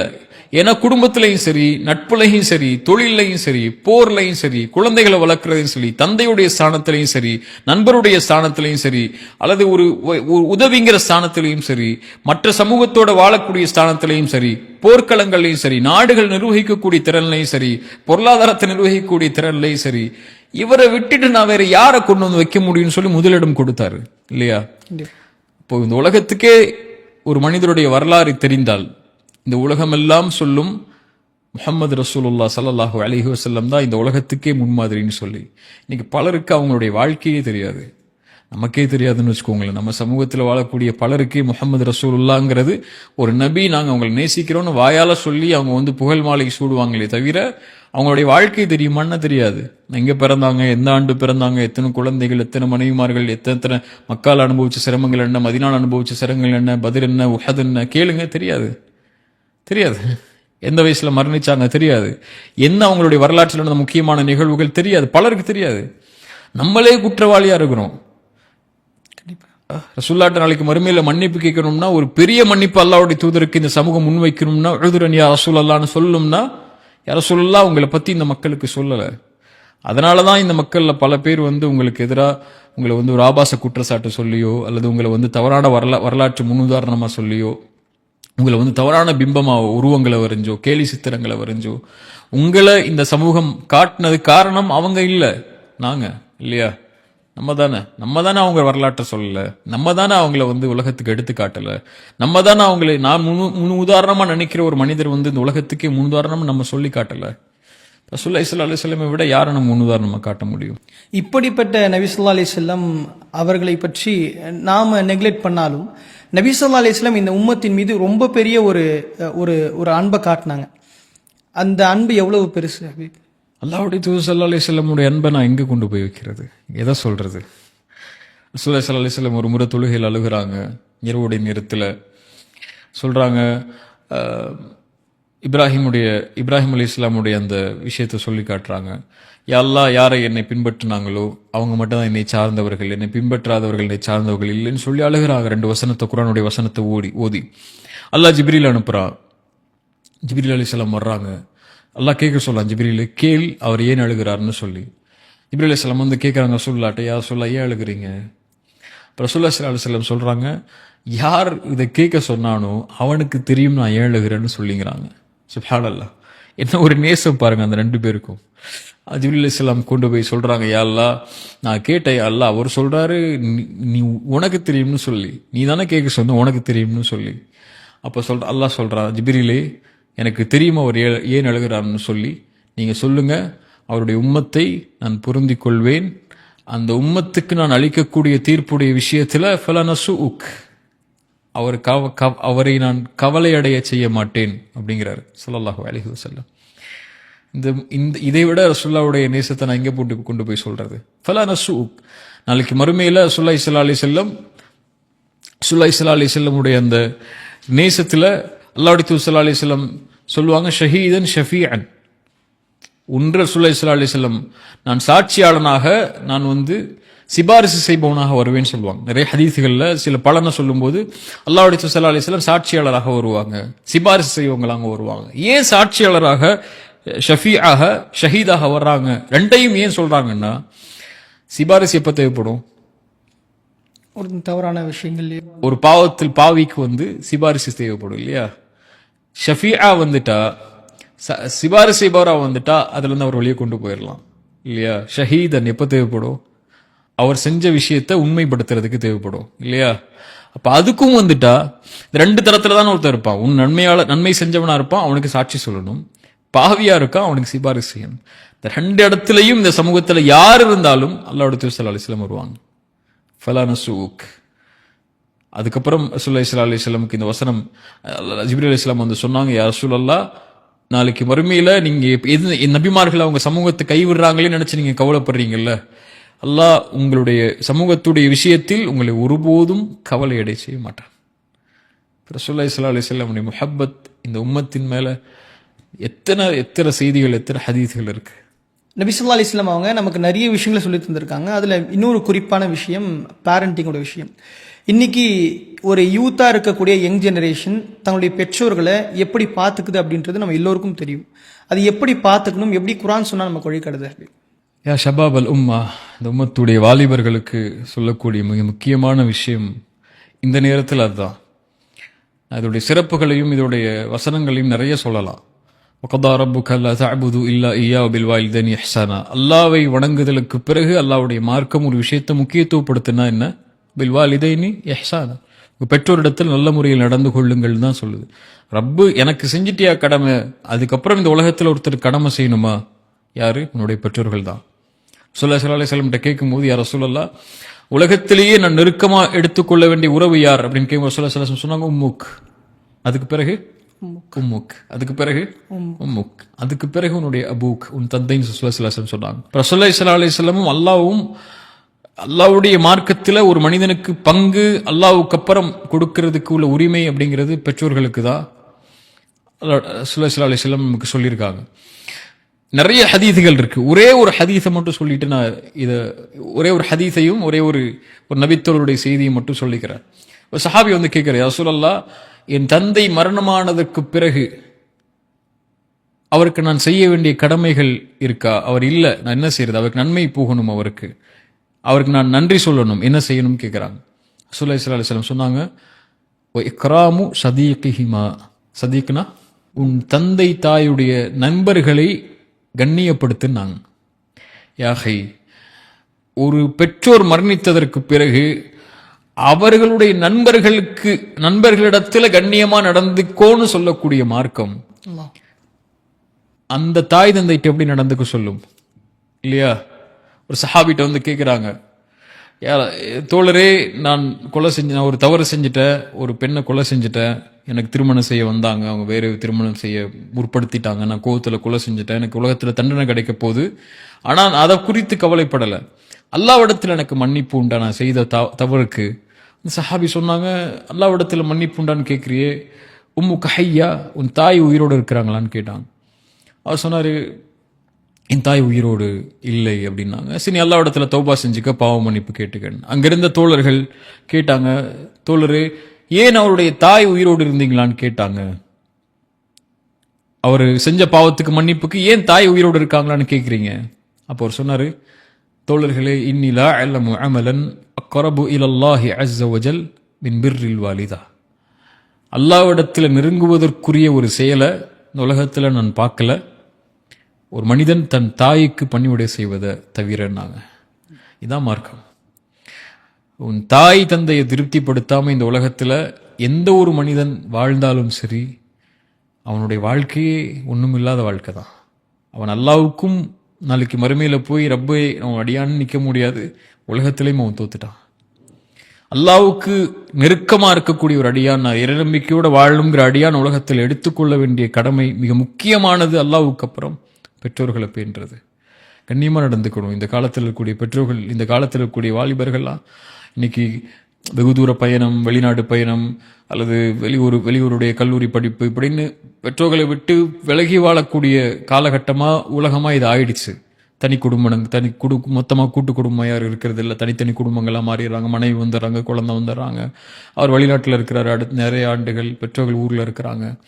இந்த நேரத்தில் எவ்வளவு பேணுதலோட கண்ணியத்தோட பெற்றோர்கள் அரவணைத்து போகணுமோ, எவ்வளோ கண்ணியமான முறையில் பேசணுமோ, எவ்வளோ அன்பான முறையில் பேசணுமோ, அந்த அடிப்படையில் அவங்களுடைய உறவாக்கி கொள்ளணும். எப்போவுமே நான் சொல்கிறது ஒன்று தான், அல்லாஹ் உங்களுக்கு ஒரு நாளில் ஒரு முக்கியமான அல்லாஹ் உங்களுடைய ஒரு நாளுடைய ஒரு அல்லாஹ்வுடைய அன்பையும் அல்லாஹ்வுடைய அருளையும் பரக்கத்தையும் அந்த நாளுக்கு கொடுக்கணுமா, 2 விஷயத்தை செய்வாங்கன்னு சொல்லுவேன். அது ரசூலுல்லாஹி ஸல்லல்லாஹு அலைஹி வஸல்லம் காட்டின வழிமுறை அப்படின்னு நான் சொல்ல வரல, அது ஹதீஸ்கள் அடிப்படையில் நமக்கு புரிகிறது. 2 விஷயத்தை செய்யுங்க. ஒன்று, காலையிலையும் மாலையிலையும் குர்ஆன் ஓதுங்க. உங்களுக்கு இருக்கக்கூடிய எல்லா பிரச்சனைகளுக்கும் அது உங்களுக்கு சொல்யூஷனாக இருக்கும். 2வது, ஒரு நாளைக்கு ஒரு முறையாவது, நானும் அதில் குறைவுபடுறேன், எல்லாம் என்ன மன்னிக்கணும், இது மூலியமா எல்லாம் என்ன சீர்திருத்தணும், ஒரு நாளைக்கு ஒரு முறையாவது உங்கள் தாய் தந்தைகிட்ட ஃபோன் பண்ணி பேசுங்க. அவங்க உயிரோடு இல்லையா, அவங்க நண்பர்கள் இருந்தாங்கன்னா ஃபோன் பண்ணி பேசுங்க. அல்லாஹ் உங்களுக்கு பரக்கத் செய்யும். அது மூலியமா உங்களுடைய நிலைமையை ஒரு தாய் தந்தை புரிந்து உங்களுக்காக கையேந்திட்டாங்கன்னா அல்லாஹ்விடத்தில் அந்த துவா மறுக்கப்படவே செய்யாது. ஒரு தாய் கேட்கக்கூடிய அந்த இஹ்லாஸான துஆ மாதிரி இந்த உலகத்தில் யாரும் உங்களுக்காக துவா செய்ய மாட்டாங்க. அந்த உறவை கையில் வச்சுக்கிட்டீங்கன்னா அல்லாஹ் உங்களோட இருப்பான். அந்த உறவை விட்டுட்டீங்கன்னா அல்லாஹ் உங்களோட ஒருபோதும் இருக்க மாட்டான். ஹபீப் நபி ஸல்லல்லாஹு அலைஹி வஸல்லம் அவங்க பல விஷயங்களை நமக்கு வழி நடத்துகிறாங்க. அதில் இன்னொரு முக்கியமான விஷயம் பார்த்தோம் அப்படின்னா நட்பாக இருக்குது. இன்னைக்கு நண்பன் வளருவதற்கும் அவன் தாழ்வதற்கும் நட்பு ரொம்ப பெரிய ஒரு பங்கு வகிக்குதை நாம் பார்க்குறோம். அது எப்படி இஸ்லாம் பார்க்குது? எப்படி பெற்றோர்களுக்கு இஸ்லாம் முக்கியத்துவப்படுத்தி ஒரு விஷயத்த சொல்லுதோ, அதே மாதிரி நட்புங்கிற ஒரு விஷயத்தையும் இஸ்லாம் ரொம்ப முக்கியத்துவப்படுத்துது. ஏன்னா ஒரு பெற்றோர்களுக்கு அப்புறம் இந்த உலகத்தில் ஒரு மனிதன் அவனுடைய வாழ்க்கையில் எடுத்துக்கொள்ளக்கூடிய ஒரு உறவுன்னா இயற்கையாகவே நட்பு தான். ரசூலுல்லாஹி ஸல்லல்லாஹு அலைஹி வஸல்லம் அதனால தான் சொன்னாங்க, ஒரு மனிதன் எப்படி இருப்பான்னா அவன் நண்பன் எந்த வழியில் இருப்பானோ அதே வழியில தான் அவன் இருப்பான். ஃபலயன்துரு அஹதுக்கும் யுஹாலில், அதெல்லாம் ரசூலுல்லாஹி ஸல்லல்லாஹு அலைஹி வஸல்லம் சொன்னாங்க, நீங்க யாரை நண்பரா தேர்ந்தெடுத்துக்க போறீங்கன்னு பார்த்துக்கோங்கன்னாங்க. ரசூலுல்லாஹி ஸல்லல்லாஹு அலைஹி வஸல்லம் சொன்னாங்க, நல்ல நண்பனுக்கும் தீய நண்பனுக்கும் உள்ள உதாரணம் நறுமண கடையில் வேலை செய்யக்கூடியவன், அதாவது ஸ்ப்ரே அத்தர் கடையில் வேலை செய்யக்கூடியவனுக்கும் ஒரு இரும்பு பட்டையில் வேலை செய்யவனுக்கும் உள்ள வித்தியாசத்தை மாறினாங்க. நறுமண கடையில் வேலை செய்கிறவனோட நட்பு வச்சிங்கன்னா ஒன்று அவன் டெஸ்டர் கொடுப்பான், அல்லது அவன் விற்பான், அதை வாங்கிப்பீங்க, இல்லை அது நறுமணமாவது உங்களோட இருக்கும். தொழுகையாளியோட நட்பு வச்சிங்கன்னா ஒன்று நீங்கள் தொழுவீங்க, அல்லது அட்வைஸ் கொடுப்பான் உங்களுக்கு, அல்லது தொழுகை இல்லைனாலும் கூட ஓகே தொழுகணும் அப்படிங்கிற ஒரு எண்ணமாவது உங்கள் வாழ்க்கையில் ஏற்படும் இல்லையா. இரும்பு பட்டையில் வேலை செய்யக்கூட நட்பு வச்சிங்கன்னா, தொழுகை இல்லாதவனுக்கு நட்பு வச்சிங்கன்னா, உதாரணத்துக்கு சொல்கிறேன், தொழுகை நட்பு வச்சிங்கன்னா ஒன்று அந்த இரும்பு பட்டையில் போனீங்கன்னா அழுக்கு தூசி உங்கள் மேலே ஒட்டும், அல்லது அதில் வரக்கூடிய தீக்கதிர்கள் அங்கே உங்களுடைய உடலில் இருக்கக்கூடிய ஆடைகள்லையோ உங்கள் மேலேயோ காயங்கள் ஏற்படுத்தும் இல்லையா. ஒன்று நீங்கள் தொழுகையை நீங்கள் தொழுவீங்க, அவர் தொழாமல் இருப்பார். தொழுகை இல்லாதவரோட நட்பு வச்சிங்கன்னா என்ன ஆகும்னா, ஒன்று தொழுகையை நீங்கள் விடுவீங்க ஒரு நாள், அல்லது தொழுகையை விடுறத பாவமாக கருத மாட்டீங்க. சிகரெட்டோ சாராயமோ அல்லது மதுவோ அடிக்கக்கூடிய ஒரு ஒருத்தனோட நட்பு வச்சிங்கன்னா நீங்கள் சிகரெட் அடிக்காமல் இருக்கலாம், அதனால அவர் சிகரெட் வாங்கி கொடுக்காம கூட இருக்கலாம், அல்லது மது வாங்கி கொடுக்காம கூட இருக்கலாம். ஆனால் ஒரு நாள் வரும், அது நீங்கள் தப்புன்னு கருத மாட்டீங்க. அதனால தான் உங்கள் நண்பர்களை தேர்ந்தெடுக்கும் போது நல்ல நண்பர்களை தேர்ந்தெடுத்துக் கொள்ளுங்கன்னு சொல்லுது இல்லையா. குர்ஆன்ல அல்லாஹ் ரப்பல் ஆலமீன் சொல்றா, வஸ்பிர் நஃப்ஸக மஅல்லதீன யதுஊன ரப்பஹும் பில்கதாத்தி வலஷி யுரீதுன வஜ்ஹஹு. அல்லாஹ்வுடைய தூதருக்கு அல்லாஹ் சொல்லும்போது காலையிலும் மாலையிலும் அல்லாஹ்வை நினைவு கூர்ந்து அல்லாஹ்வுடைய முகத்தை நாட இருக்கக்கூடிய மக்களோட உங்களை நீங்க ஆக்கிக் கொள்ளுங்க நபியே. அல்லாஹ்வுடைய நினைவை விட்டு தொலைந்து உலகத்துடைய மனோ இச்சைகள்ல, உலக ஆசைகள்ல, உலகத்துடைய இன்பங்கள் இருக்கக்கூடியவனோட அது வீணான காரியத்தில் இருக்கக்கூடிய நட்பாக்கி கொள்ளாதீங்க. அது உங்களுக்கு எதையும் பிரயோஜனம் அளிக்காது. ஒரு அல்லாஹ்வுடைய மார்க்கத்தில் இருக்கக்கூடிய ஒரு மனிதன் 2 நண்பர்களை பக்கத்திலே வச்சிருப்பான். அதான் உண்மையான நட்பும் கூட. ஒன்று, அந்த நண்பன் நல்ல நண்பனுக்குங்கிற அடையாளம் முதலாவது அவனுக்கு இருக்கக்கூடிய நலவுகள் அவன் சொல்றதை விட அவன் தப்பு செஞ்சா சொல்லி காட்டுவான். நீ தப்பு செய்யற திருத்திக்குன்னு சொல்லுவான். உங்களை ஒருத்த புகழ்ந்துகிட்டே இருக்கிறான்னா அவன் உண்மையான நண்பன் இல்லை. உங்க தவற சொல்றவன் மட்டும்தான் உங்களுடைய உண்மையான நண்பன். அவனை நீங்க பக்கத்துல வச்சுக்கோங்க. அதான் உங்க வாழ்க்கையை அடுத்த கட்டத்துக்கு கொண்டு போகும். நீ என்ன பண்ணாலும் நல்லதாண்டா பண்ற மச்சான், நீ உன்ன மாதிரி இருக்குமா, நீ தாண்டா உன்னை தவிர யாரான்னு சொல்லிட்டு அவன் சொல்லுவான்ல, அவன் உங்க நல்ல நண்பன் இல்ல. தப்பு செய்யும் போது தப்பான பாதையில போற, இது தப்பு, இதை விடு அப்படின்னு சொல்லுவான்ல, அவனை தேர்ந்தெடுத்துக்கோங்க. 2வது, இன்பமான நேரத்தில் எல்லாமே இருக்கும்போது உங்களோட இருக்கிறவனை விட நீங்க நஷ்டத்திலையும் கஷ்டத்திலையும் பிரச்சனைகள்லையும் இருளையும் இருக்கும்போது நான் இருக்க வா, உன் காரியத்தை நான் லேசாக்குறவான்னு சொல்லி உங்களுக்கு கரம் கொடுக்குறான்ல, அந்த நண்பனை தேர்ந்தெடுத்துக்கோங்க. அது ரொம்ப கஷ்டம். அல்லாட்ட கேளுங்க, ரப்புட்ட கேளுங்க, அல்லாஹ் இப்படி ஒரு நண்பனை கொடியா அல்லான்னு சொல்லி அல்லாஹ் அனுப்புவான். ரசூலுல்லாஹி ஸல்லல்லாஹு அலைஹி வஸல்லம் அதனாலதான் நிறைய ஹதீஸ்கள்ல சொன்னாங்க, ஒரு சகோதரனுடைய முகத்துல மகிழ்ச்சி ஏற்படுத்தினா சதக்கா. அல்லாஹ்வுக்கு விருப்பமான செயல் ஒரு தன் சகோதரனுடைய முகத்துல மகிழ்ச்சி ஏற்படுத்துறதுன்னாங்க இல்லையா. அவன் கஷ்டத்துல இருக்கும்போது மகிழ்ச்சி ஏற்படுத்துறதுன்னாங்க. ஸல்லல்லாஹு அலைஹி வஸல்லம் சொன்னாங்க, யார் ஒரு சகோதரனுடைய சிரமத்தை எளிதாக்குவானோ அல்லாஹ் அவனுடைய சிரமத்தை மறுமையில் எளிதாக்குவான்னாங்க இல்லையா. அப்படி உன் சிரமத்தை எளிதாக்கக்கூடிய, உன் கஷ்டத்துக்கு துணை கொடுக்கக்கூடிய ஒரு உறவை, ஒரு நட்பு வளையத்தை தேர்ந்தெடுத்துக்கணும். ஹாரூன் அலைஹிஸ்ஸலாம், மூசா அலைஹிஸ்ஸலாமுக்கு எப்படி அல்லாஹ் ஹாரூனை கொடுத்தானோ, அல்லாஹ்வுடைய தூதருக்கு எப்படி அபூபக்கர் கொடுத்தானோ, என்னதான் நபி தோழருங்கிற உறவு இருந்தாலும் அந்த உறவுக்கெல்லாம் அடிப்படையா இருந்தது என்ன? அபூபக்கரும் ரசூலுல்லாஹ்வும் தோழர்கள், நண்பர்கள் இல்லையா.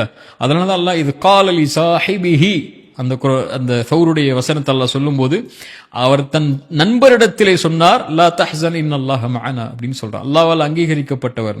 ஸல்லல்லாஹு அலைஹி வஸல்லம் மரணத்துடைய செய்தியை உலகத்தில் அல்லாஹ், ஒரு மனிதனுக்கு உலகம் கொடுக்கப்படும், மறுமை கொடுக்கப்படும், அவனோ மறுமையை தேர்ந்தெடுத்து கொண்டான், உலகத்தை கைவிட்டு விட்டான் அப்படின்னு சொல்லும்போது எல்லா சஹாபாக்களும் மகிழ்ச்சி அடையும் போது அபூபக்கர் அழுதாங்க. என்ன இந்த வயசானவர் அழுகிறான்னு எல்லா சஹாபாக்களும் கேலி செஞ்சாங்க. இப்போ ரசூலுல்லாஹ் சொன்னாங்க, உங்களிலேயே அதிகமாக அறிந்தவர் என் தோழர் அபூபக்கர் தான் இல்லையா. அந்த நட்பு தான். அந்த மாதிரி அல்லாஹ் எனக்கு ஒரு தோழமையை கொடு அல்லான்னு சொல்லி அல்லாஹ்விடத்துல கேட்கணும். அல்லாஹ் அந்த தோழமையை கொடுத்துட்டான்னா அதை விட பெரிய நிஅமத் எதுவும் இல்லை இந்த உலகத்துல. அந்த தோழமை இந்த உலகத்திலையும் சரி மறுமையிலையும் சரி நமக்கு நேசம் கொடுக்கும். அதான் ரசூலுல்லாஹி ஸல்லல்லாஹு அலைஹி வஸல்லம் சொன்னாங்க, அல்லாஹ்வுக்காக நேசித்த இருவரை அல்லாஹ் நாளைக்கு மறுமையில் அர்ஷின் நிழல்ல ஒன்று சேர்ப்பான் இல்லையா. அல்லாஹ்வுக்காக நேசிக்கிறாங்கன்னா அவங்க தோழர்களாக தான் இருப்பாங்க. அப்படிப்பட்ட தோழமை தான் மிக முக்கியமானது இந்த காலகட்டத்தில். அது மிகமாக சோஷியல் மீடியாலையும் சரி, நீங்கள் நேரில் பழகிறது மட்டும் இன்னைக்கு அதிகமாக இல்லை. யாரும் இன்னைக்கு நேரில் பார்த்து பேசுறதெல்லாம் இல்லை. ரெஸ்டாரண்ட்டுக்கு காஃபி ஷாப்புக்கோ ரெஸ்டாரண்ட்டுக்கோ போனாலும் கூட, ஃப்ரெண்ட்ஸாக போனாலும் கூட அவர் ஃபோனை பார்த்துட்டு இருக்காரு, இவர் ஃபோனை பார்த்துட்டு இருக்காரு. கம்யூனிகேஷன் இன்னைக்கு இல்லை, எல்லாம் சோஷியல் மீடியா கம்யூனிகேஷன் ஆயிடுச்சு. அங்கேயும் சரி, நீங்கள் யாரை நட்பு வைக்கிறீங்க, யாரை ஃபாலோ பண்ணுறீங்க அப்படிங்கிறத பாருங்கள். நீங்கள் தப்பானவங்களை நீங்கள் ஃபாலோ பண்ணீங்கன்னா அந்த தப்பு உங்கள் கண்ணுக்கு முன்னாடி வந்துக்கிட்டே இருக்கும். அவர் போடுற போஸ்ட்டோ, அவங்க போடுற தப்பான செயல்களோ உங்க கண்ணு முன்னாடி வந்துட்டே இருக்கும். அதை நீங்க தப்பா கருதாம ஆகக்கூடிய நிலை ஏற்பட்டுரும், நீங்க தப்பு செய்யாட்டாலும் கூட. நல்ல நண்பர்களை வச்சிருந்தீங்கன்னா இன்னைக்கு அது உங்களுக்கு அந்த நட்பு, அந்த நல்ல பண்பு வரலனாலும் ஒரு காலத்தில் உங்களுக்கு அந்த நல்ல பண்பு இயற்கையாகவே வர ஆரம்பிச்சிடும். அங்கே ஃபாலோ பண்ணுறதுல இருந்தாலும் சரி, அல்லது நிகழ்காலத்தில் நம்ம நட்பு யார் கூட வச்சுக்கூடாது இருந்தாலும் சரி, இந்த தொடர்பு இருந்தால் இந்த தொடர்பு இந்த உலகத்தில் மட்டும் முடிய போகிறது இல்லை, மறுமையிலையும் அல்லாஹ் அவர்களை அழைத்து அரவணைத்து நாளைக்கு மறுமையிலையும் ஒன்று சேர்ப்பான். அல்ஹம்துலில்லாஹ். ஹபீப், இப்போ இஸ்லாம் எனக்கு நிறைய விஷயங்களை கற்றுக் கொடுக்குது. நான் இஸ்லாத்துக்கு கான்ட்ரிபியூட் பண்ணணும் அப்படின்னா என்னவா இருக்க முடியும் ஆஸ் யங் ஜெனரேஷனா? ரசூலுல்லாஹி ஸல்லல்லாஹு அலைஹி வஸல்லம் சொன்னது தானே, இப்னு அப்பாஸ்க்கு ரசூலுல்லாஹி ஸல்லல்லாஹு அலைஹி வஸல்லம் சொன்னது தான், இஹ்ஃபதில்லாஹ் யஹ்ஃபதக், அல்லாஹ்வை பாதுகார், அல்லாஹ் உன்னை பாதுகாப்பான். அல்லாஹ்வை நீ பாதுகாப்பவனாக மாறினால் அல்லாஹ்வை உனக்கு முன்னால் பெற்றுக்கொள்வாய். அல்லாஹ்வை பாதுகாக்கிறதுனா என்ன? அல்லாஹ்வுடைய தீனை பாதுகாக்கிறது, அல்லாஹ்வுடைய குர்ஆனை பாதுகாக்கிறது, அல்லாஹ்வுடைய மார்க்கத்துக்காக உழைக்கிறது. இப்படி எப்போ நம்ம முன்னாடி வர்றோமோ அதான் சமூக பணி. அல்லாஹ்வுக்கான பணி தான் சமூக பணி. அல்லாவுக்கான படினா அல்லாவுக்காக மட்டும் பண்றது இல்ல. தொழுகிறதும் ஹஜ்ஜும் வணக்க வழிபாடு மட்டும் இல்ல சமூக பணிங்கிறது. சமூக பணிங்கிறது தான் சார்ந்து வாழக்கூடிய மனிதர்கள் எல்லாருக்கும் செய்யறதுதான் சமூக பணி. அதாவது எஹ்சான்னு ஒரு தலைப்பு இருக்கு மார்க்கத்துல. எஹ்சானை பத்தி சொல்லும் போது நான் அடிக்கடி சொல்லுவேன், எஹ்சான்னா அதுக்குரிய விளக்கம், அடிப்படை விளக்கம் வேற. அல்லாஹ் உங்களை பார்க்குற மாதிரி வணங்குங்க, அவனை நீங்க பார்க்காட்டாலும் அவங்களை பார்த்துட்டு இருக்க நினைப்புல வணங்குங்கிறது. ஆனா குண அடிப்படையில் எஹ்சான் முஹ்சின்கள் அல்லாஹ் குர்ஆன்ல சொல்லும் போது அதுக்குரிய விளக்கமான ஒரு விளக்கத்தை சொல்லுவேன். அறிஞர்களுடைய விளக்கம் தான் அதுவும். அல்லாஹ் உங்களிடத்துல எப்படி நடந்து கொள்ளணும்னு நினைக்கிறீங்களோ அதே மாதிரி நீங்க மனிதர்களோட நடந்து கொள்ளுங்கன்னு சொல்லுவேன். அல்லாஹ் உங்களுக்கு இரக்கம் காட்ட நினைக்கிறீங்களா, நீங்க மனிதர்களுக்கு இரக்கம் காட்டுங்க. ரசூலுல்லாஹ் சொன்னாங்க, நீங்க பூமியில் உள்ளவர்களுக்கு இரக்கம் காட்டுங்கள், வானத்தில் உள்ளவன் உங்களுக்கு இரக்கம் காட்டுவான். உங்களுடைய கஷ்டம் லேசாகணுமா, நீங்க பிறருடைய கஷ்டத்தை லேசாக்குங்க. உங்களுடைய குறைகள் மறையணுமா, நீங்க பிறருடைய குறைகளை மறைங்க. அல்லாஹ் உங்களுக்கு செலவு செய்யணுமா, அதிகமா நியமத்து செல்வத்தில் கொடுக்கணுமா, நீங்க பிறருக்கு கொடுங்க. இப்படி நீங்க மனிதர்களுடைய இருக்கக்கூடிய உறவை சீரமைச்சிட்டீங்கன்னா அல்லாஹ் தன்னுடைய உறவை சீரமைத்துக் கொள்வான் மனிதர்களோட. இப்ப சமூக பணிங்கிறது அல்லாஹ்வுக்கு செய்யறது மட்டும் இல்ல, இந்த உலகத்துல தான் சார்ந்து வாழக்கூடிய மனிதர்கள் முஸ்லீம்களா இருந்தாலும் சரி, மாற்று மதத்தார்களா இருந்தாலும், முஸ்லீம் அல்லாதவர்களா இருந்தாலும் சரி, எல்லாருக்கும் பலனுள்ள வாழ்வை வாழ ஆரம்பிச்சிட்டீங்கனாலே நீங்க சமூக பணியில தான் இருக்கீங்க, சமூகத்துக்கான அர்ப்பணிப்புல தான் இருக்கீங்க. அந்த விஷயத்தை நீங்க கையாண்டுட்டு போயிட்டாலே போதும், இந்த சமூகத்துக்கான ஒரு பெரிய அர்ப்பணிப்பை நீங்க செய்யறதுக்கு சமமா இருக்கும். அல்லாவுக்கும் தன்னை சார்ந்து வாழக்கூடிய மக்களுக்கும் ஏதாவது ஒரு வகையில அதுக்கு என்னன்னா, இன்னைக்கு சமூக பணி அப்படின்னு சொன்னா என்னன்னு நினைக்கிறாங்கன்னா, மேடையில ஏறி தாவா செய்யறது மட்டும்தான், அல்லது இன்ஸ்டாகிராம்ல பயான் பண்றது மட்டும்தான், அல்லது ஜும்மா குத்துபாக்கள் செய்யறது மட்டும்தான், தாவால இருக்கிறது மட்டும்தான் அல்லாவுக்கான பணி போல, மற்ற எல்லாமே நார்மலான பணி போல இல்ல. அப்படியெல்லாம் இல்லை. நீங்க இந்த உலகத்துல நல்ல மனிதரா, நல்ல குணமுள்ளவரா, உங்களையும் உங்கள் சார்ந்து வாழக்கூடிய மனிதர்களையும் கண்ணியத்தோடையும் எல்லா உதவி வாய்ப்புகளோடையும் நீங்க வச்சிருந்தீங்கன்னாலே இந்த உலகத்துல நீங்க மேன்மையானவங்க தான் இல்லையா, சிறந்த குணம் உடையவங்க தான். நீங்க அல்லாவுக்கான பணி செய்யறதுங்கிறது தாவா பணி பண்றது மட்டும் இல்ல, நீங்க எந்த பணியை அல்லாவுடைய முகத்தை நாடி செஞ்சாலும் சரி, அதோடைய இஹ்லாஸ் உங்களுடைய உள்ளத்துல அது அல்லாவுக்காக இருந்துச்சுன்னா அதோடைய கூலியோ அதோடைய பலனோ மேன்மையானது. அந்த அடிப்படையில் எல்லாத்தையும் பார்த்து சமூகத்துக்கான அர்ப்பணிப்பை நம்ம செய்ய தயாராகணும். ஹபீப், லாஸ்ட் கொஸ்டின். இவ்வளவு காலம் நான் பாவம் செஞ்சுட்டேன், இவ்வளவு காலம் நான் ஏதோ ஒரு போக்கில் வாழ்ந்துட்டேன், ஆனால் இதுக்கப்புறம் நான் திருந்தி வாழணும் அப்படின்ற எண்ணம் எனக்கு வருது அப்படின்றவங்களுக்கு நீங்கள் கொடுக்கக்கூடிய ஃபைனல் மெசேஜ்? குல் யா இபாதியல்லதீன அஸ்ரஃபு அலா அன்ஃபுஸிஹிம் லா தக்னது மிர் ரஹ்மத்தில்லாஹ். அல்லாஹ்வுடைய அறிவுரை அது. அறிவுரைகள் அல்லாஹ்வுடைய அறிவுரை மேன்மையானது இல்லையா. வரம்பு மீறி பாவம் செய்த என் அடியார்கள், யா இபாதி, அவங்க அல்லாஹ் அவங்களை தன்னுடைய அடியார்களாகத்தான் அழைக்கிறான். லா தக்னது மிர் ரஹ்மத்தில்லாஹ், அல்லாஹ்வுடைய அருள்ல ஒருபோதும் நம்பிக்கை இழக்காதீங்க. இன்னல்லாஹ யக்ஃபிரு ذுனூப ஜமீஆ, அல்லாஹ் உங்களுடைய எல்லா பாவங்களையும் அல்லாஹ் மன்னிச்சிருவான். என்ன பாவமா இருந்தாலும் அல்லாஹ் மன்னிச்சிருவான். ஹுவல்லதி யக்பலு தௌபத அன் இபாதி வ யஃபு அன் ஸய்யிஆத், அவன்தான் பாவம் மன்னிப்பை ஏற்றுக்கொள்றவன், பாவங்களை மன்னிக்கிறவன். இல்லா மன் தாப வ ஆமன வ அமில அமலன் ஸாலிஹன் ஃபஉலாயிக யுபத்திலுல்லாஹு ஸய்யிஆத்திஹிம் ஹஸனாத். யார் தௌபா செய்து அல்லாஹ்விடத்துல வர்றாங்களோ அவங்களுடைய பாவங்கள் அனைத்தையும் அல்லாஹ் நன்மைகளா மாத்தி கொடுத்துட்றான். யா அர்ஹமர் ரஹீமீன். அல்லாஹ்விடத்துல வரணும்னு நீங்க முடிவு பண்ணிட்டாலே அல்லாஹ் உங்களுக்கு முன்னாடி இருப்பான் இல்லையா. அல்லாஹ் முன்னாடி வந்துட்டான்னா உலகத்துல என்ன தேவை இருக்கு? இந்த சமூகம் அதுல மிகுந்த கவனம் செலுத்தணும். ஷபாப் அல் உம்மா, இந்த சமூகத்துடைய வாலிப சமூகம் தான் இந்த எதிர்கால சமூகத்தை பலப்படுத்தக்கூடியவர்கள். நம்ம வீழ்ந்து கிடக்கிறோம், நம்ம பெரிய ஒரு நஷ்டமான நிலைமையில தான் இருக்கிறோம் சமூகமா. ஒரு பின்னாடி தான் நம்மளுடைய நிலைமை எல்லா இடத்துலையும் இருக்கு. நமக்காக குரல் கொடுக்கறதுக்கோ நமக்காக அல்ஹம்துலில்லாஹ் பெரிய முன்னேற்றம் இருக்கு. ஆனால் உலகத்தில் எங்க பார்த்தாலும் முஸ்லிம்களுக்கு சிரமங்களும் கஷ்டங்களும் இன்னல்களும் துன்பங்களும், அந்த உயிர்கள் மதிப்பட்ட நிலை ஆகிறதும், அந்த குழந்தைகளோட உயிரெல்லாம் ஒரு குப்பைகளில் போற மாதிரி ஆகிறதும் தான் இந்த உலகத்தில் பெரும்பான்மை இருக்கு. இந்த எதிர்காலத்துடைய நிலைமை சரியாகணும்னா அல்லாஹ் அந்த சமூகத்துடைய வாலிபர்களை கொண்டு தான் பலப்படுத்துவான். அந்த இடத்துல நானும் நீங்களும் இருக்கிறோமாங்கிறது அல்லாஹ்வுடைய கையில் இருக்கு. அந்த அர்ப்பணிப்புக்கு நம்ம தயாராயிட்டோம்னா அல்லாஹ் அதில் இணைச்சு கொள்வான். நம்ம இருந்தாலும் இல்லைனாலும் அல்லாஹ் அந்த சமூகத்தை மாற்ற தான் போறான். ரசூலுல்லாஹி ஸல்லல்லாஹு அலைஹி வஸல்லம் சொன்னாங்க, ஒவ்வொரு நூற்றாண்டுக்கும் அல்லாஹ் ஒரு முற்படுத்தக்கூடிய சமூகத்தை அல்லாஹ் உருவாக்குவான்னு சொன்னாங்க. ரசூலுல்லாஹி ஸல்லல்லாஹு அலைஹி வஸல்லம் சொன்னாங்க, தூபாலில் ஓரபா தூபாலில் ஓரபா தூபாலில் ஓரபா, ஓரபாக்களுக்கு நற்செய்தி உண்டுந்தாங்க. ரசூலுல்லாஹி ஸல்லல்லாஹு அலைஹி வஸல்லம் விளக்கம் சொன்னாங்க, அல்லதீன யுஸ்லிஹூன இதா ஃபஸதன் நாஸ், மக்கள் சீர்கெடும் போது மக்கள் அவங்க சீர்படுத்துவாங்கன்னாங்க. இப்ப சீர்படுத்தக்கூடிய நிலையில வரக்கூடியவன் வாலிபனா தான் இருப்பான், வயோதிகர்களை விட. தஜ்ஜாலுடைய விஷயத்தை நீங்க பாத்தீங்கன்னா எதிர்காலத்துல கடைசி காலத்துல தஜ்ஜால் வருவான். தஜ்ஜாலை எதிர்க்கக்கூடியதுல மிக முக்கியமா இருக்கக்கூடியவன் வாலிபனாகத்தான் இருப்பார். ரசூலுல்லாஹி ஸல்லல்லாஹு அலைஹி வஸல்லம் சொன்னாங்க, ஒரு வாலிபனை அழைப்பான், இரண்டா பிளப்பான் தஜ்ஜால், அவனுக்கு இடையில நடப்பான், மறுபடியும் வருவான், ரெண்டா ஒன்னு சேர்ப்பான். ஆனா அந்த மனிதன் எழுந்ததுக்கு அப்புறம் தஜ்ஜாலை பார்த்து சிரிப்பான். ஷபாப் ரசூலுல்லாஹி சொன்னாங்க, அவன் வாலிபனா இருப்பான். ஏன்னா அவனுக்கு தெரியும் தஜ்ஜால் யாரு, தஜ்ஜால் அறிஞ்சிருப்பான், அந்த இல்மோடு இருப்பான். தஜ்ஜால் வந்ததுக்கு அப்புறம் எப்படி நடந்து கொள்ளணும்னு இருப்பான். அவனை கொண்டுதான் அல்லாஹ் மக்களுக்கு தஜ்ஜாலுடைய பொய்யை அல்லாஹ் எடுத்து வைக்க சொல்லுவான். ரெண்டாவது முறை உன்னால செய்ய முடியாதுன்னு சொல்லி அந்த வாலிபன் தான் மக்களுக்கு முன்னாடி சொல்லும் போதும் தஜ்ஜால் தோற்று போவான் இல்லையா. அதனால அவனை கொலை செய்வான். அந்த ஷஹீதில் மேன்மையானவங்க ஸல்லல்லாஹு அலைஹி வஸல்லம் சொன்னாங்க. இப்போ எதிர்கால தலைமுறைங்கிறது இந்த வாலிபர்கள் கையில தான் இருக்கு. நம்ம பாவத்திலிருந்து விடுபட்டு அல்ஹம்துலில்லாஹ் இன்னைக்கு பெரிய மாற்றம் இருக்கு சமூகத்துல. யாரையும் நம்ம குறைபடக்கூடாது.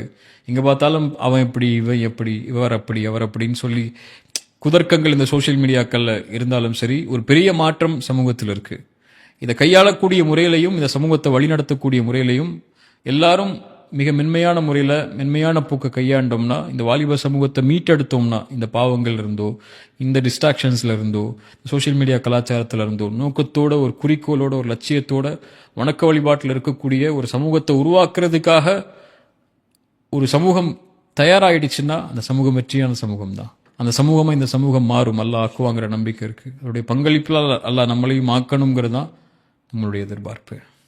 ஜிசாக்கமுல்லாஹ் ஹைரன் கசீரா ஹபீப். நிறைய விஷயங்களை தெரிஞ்சுக்கிட்டும், இன்னும் பல நிறைய விஷயங்களை இன்ஷா அல்லாஹ் தொடர்ந்து கற்றுக்கணும் அப்படின்ற ஆசை இருக்கு இன்ஷா அல்லாஹ். இன்னி உஹிப்கும் ஃபில்லா, அல்லாஹ்வுக்காக நான் நேசிக்கிறேன். இதுபோல் பல கலந்துரையாடல்களை அல்லாஹ் ரப்புல் ஆலமீன் நேசிக்கிறீர்களோ அல்லாஹ் உங்களையும் நேசிக்கட்டும். உஹிப்புக ஃபில்லா. ஜஸாக்கல்லாஹு கைர். இந்த நிகழ்வை ஏற்பாடு செய்து என்னுடைய செய்திகளை உங்களிடத்துல சொல்றதுக்கு வாய்ப்பு கொடுத்தது ஜஸாக்கமுல்லாஹ். அல்ஹம்துலில்லாஹ். பாரக்கல்லாஹு ஃபீக்கும். ஜஸாக்கமுல்லாஹ் ஹைரன் ஹபீப். இன்ஷா அல்லாஹ் அடுத்த தலைப்புல இன்னொரு நாளில் சந்திப்போம் இன்ஷா அல்லாஹ். இன்ஷா அல்லாஹ். அஸ்ஸலாமு அலைக்கும் வரஹ்மத்துல்லாஹி வபரகாத்துஹு.